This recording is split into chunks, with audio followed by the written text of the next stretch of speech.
کون ہے جس کے پاس کچھ نہیں ہوتا؟ صحابہ نے کہا یا رسول اللہ جس کے پاس پیسے نہ ہو۔ بخاری مسلم متفق علیہ حدیث ہے، نبی کریم نے فرمایا نا بھائی، مفلس تو وہ ہوگا جو قیامت کے دن احد پہاڑ کے برابر نیکیاں لے کے آئے گا۔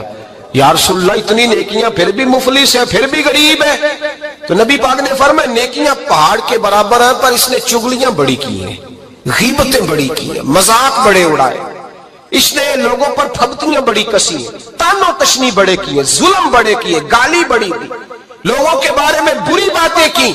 اب رب کریم نے وہ ساری نیکیاں لوگوں میں بانٹ دی، یہ مفلس ہو گیا، غریب ہو گیا۔ زیادتی نہیں کریں، ظلم نہ کریں، اپنی نجی زندگی سے لے کر گھر کے اندر سے لے کر اجتماعی زندگی تک زیادتی سے بچیں۔ میرے نبی کریم علیہ السلام نے اپنے غلاموں کو یہ درس دیا ہے، دیکھنا کبھی زیادتی نہ ہونے پائے، دیکھنا کہیں ظلم نہ ہونے پائے، دیکھنا کسی شخص کو تمہارے قول فعل سے، تمہارے مزاج سے تکلیف نہ پہنچے۔ میرے بھائیوں، حضرت وہب ابن منبہ علیہ رحمہ فرماتے ہیں کہ بنی اسرائیل کے اندر ایک بادشاہ محل بنانے جا رہا تھا۔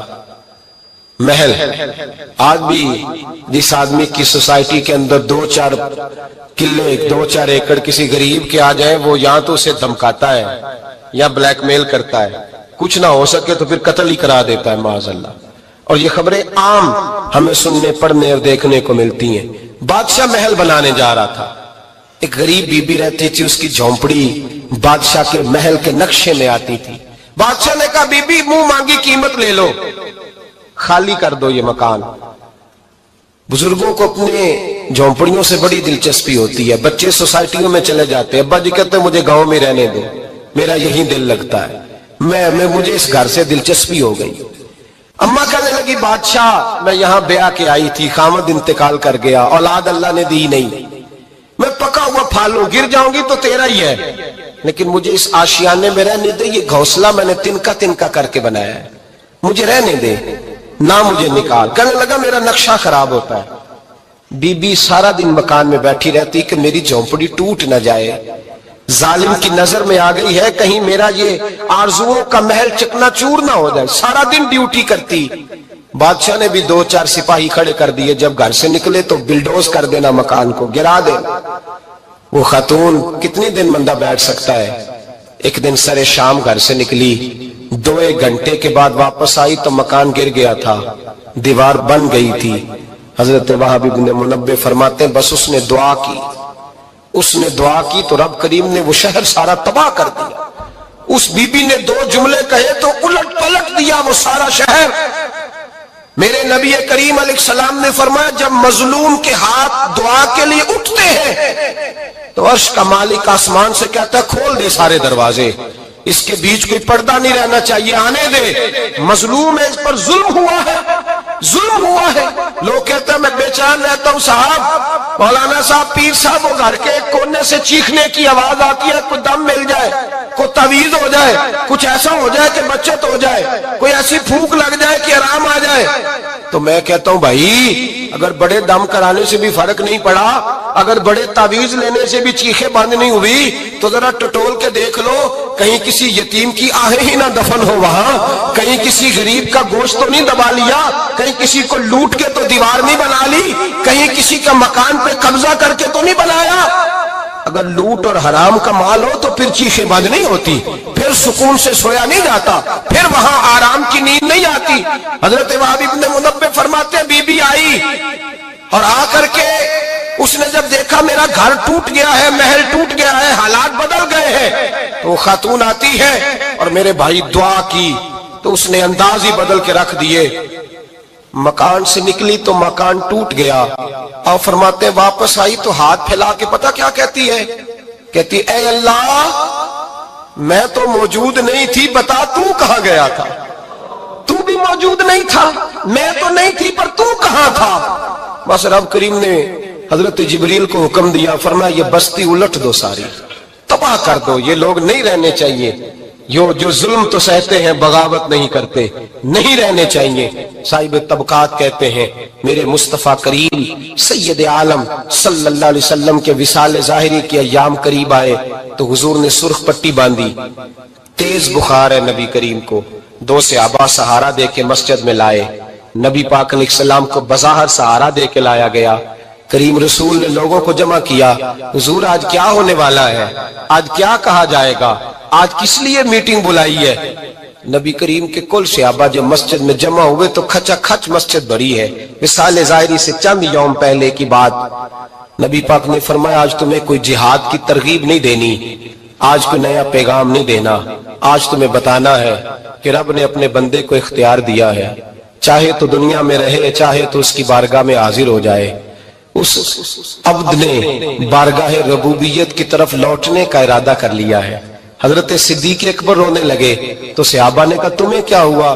کہنے لگے سمجھ نہیں رہے، کسی کی بات نہیں کر رہے، نبی پاک تو اپنی بات فرما رہے ہیں، اس نے جانے کا ارادہ کر لیا۔ سنیے میرے بھائی، محبوب پاک نے فرمایا بھائی کسی شخص کو میری طرف سے کوئی تکلیف پہنچی ہو تو بدلہ لے سکتا ہے، بدلہ لے سکتا ہے، کسی کو تکلیف پہنچی ہو۔ صحابہ پھوٹ کے رونے لگے، محبوبہ کرم ہی کرم ہوا ہے، رحمت ہی رحمت آئی، آپ کے بارے میں گمان کرنے والا بھی دائرہ ایمان سے نکل جائے گا۔ حضور آپ کیا فرما رہے ہیں؟ فرمایا نہیں بھائی اٹھو۔ پیچھے سے جناب عکاشہ بن محصن اٹھے، ہاتھ کانپتے ہیں، آگے بڑھے، کہنے لگے یا رسول اللہ ایک جنگ کے موقع پر آپ نے درہ مارا تھا، ننگی پیٹھ پر صفیں سیدھی کراتے، بات دل میں رہ گئی ہے، میں نے بدلہ لینا ہے۔ نبی کریم نے فرمایا بلال دوڑ کے جاؤ، فاطمہ کے گھر درہ پڑا ہے، درہ لاؤ۔ سیدنا بلال حبشی کہتے میں گیا، دستک دی، سیدہ طیبہ طاہرہ حضرت فاطمہ فرمانے لگی بلال کیسے آئے ہو؟ اماں جی وہ درہ چاہیے تھا۔ سیدہ کو تشویش ہوئی، کہنے لگے بلال نہ تو جنگ پہ جانا ہے، نہ جہاد ہے، نہ کوئی ایسا موقع ہے، حضور کی تو طبیعت مبارک بظاہر بڑی علیل ہے، درہ کیا کریں گے؟ حضرت بلال عرض کرنے لگے اماں جی ایک صحابی بدلہ لینے لگے ہیں، صاحب طبقات نے جملے لکھے ہیں، کہتے ہیں بی بی صاحبہ نے درہ بھی دیا اور امام حسن حسین کو بھی باہر نکالا۔ فرمانے لگی عکاشہ سے کہنا 100 درے مارے، ان دو شہزادوں کے جسم پر نبی پاک کے قریب نہ جائے، میں نے 2 بچے پیدا ہی اپنے محبوب پر قربان کرنے کے لیے کیے، ان کو لے جائے۔ حضرت بلال کہتے ہیں میں 2 شہزادے لے کے آیا، اور جب دروازے میں لے کے پہنچا تو نبی پاک نے دیکھا تو آنکھوں میں آنسو آ گئے۔ فرمایا ان کو بٹھا دو، مجھے پتا ہے فاطمہ نے کیا کہہ کے بھیجا ہے۔ حضرت سیدنا بلال فرماتے ہیں درہ میں نے جناب عکاشہ کو دیا، حضرت عکاشہ درہ لے کے آگے جو بڑھے تو حضرت ابوبکر صدیق نے ان کے پیروں پہ ہاتھ رکھا، فرمایا عکاشہ میری طرف آ یار، مجھے مار درے، نبی پاک کے قریب نہ جا۔ مصطفیٰ کریم نے فرمایا ابوبکر تو ہٹ جا، اسے آنے دے۔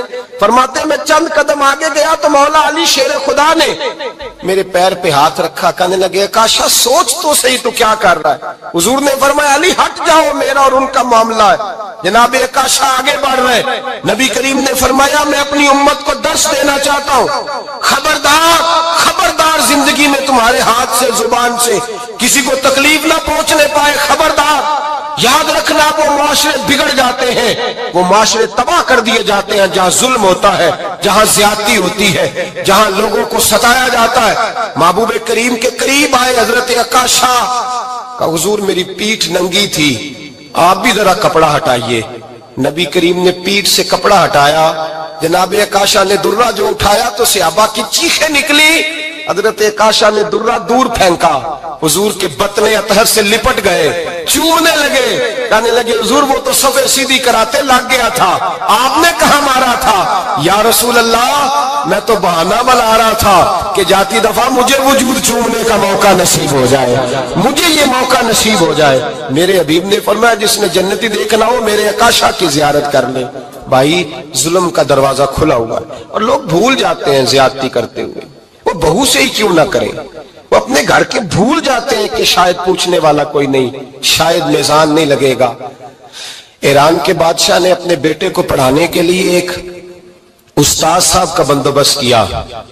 استاد صاحب کو کہا کہ میرے بچے کو دین پڑھائیے، میں چاہتا ہوں کل اس نے عنان حکومت کو سنبھالنا ہے تو یہ دین سے آگاہ ہو جائے، اس کو کچھ سکھائیے پڑھائیے۔ بہت نیک بزرگ بڑے درویش عالم پڑھانے لگے، اسباق مکمل ہو گئے، دین کے اسباق قرآن مجید پڑھایا، احادیث طیبہ کا درس دیا، اصول فقہ سے روشناس کرایا۔ جب بچے نے مکمل تعلیم حاصل کر لی اور آمین ہو گئی، دستار ہو گئی، فارغ ہو گئے تو پھر ایک دن استاد صاحب نے کہا بیٹے کل تم نے ضرور آنا ہے، کچھ بات کرنی ہے۔